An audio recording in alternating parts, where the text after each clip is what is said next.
Okay guys, hari ni kita nak cerita tentang masalah brake berbunyi. Okay, ini general punya problem lah bagi semua kereta yang biasanya usia dah lebih kurang 5 tahun ke atas.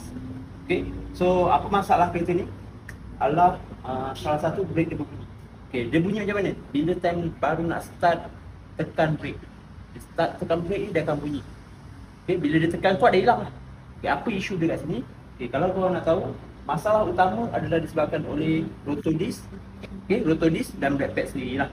Okay, bila brake pad tu ataupun rotor disc tu dalam keadaan yang tak baik, tak berapa cantik permukaan dia, okay, dia akan jadi benda ni. Simptom dia berbunyi. Biasanya masalah dia bila kita tekan sikit, dia akan start bunyi. Bila kita tekan kuat sikit, dia hilang. Okay, puncanya ada sebab ni.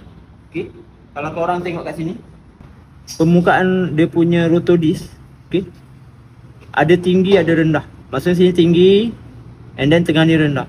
Okay, salah satu kenapa masalah ni, bila kau tekan brake, okay, ada bunyi, baru nak start tekan brake bunyi, adalah disebabkan oleh bahagian ni tinggi dan bahagian ini tinggi. Okay, sebab apa? Kalau boleh tengok kat brake pad ni, normal brake pad ni hujung dia mesti rata macam ni.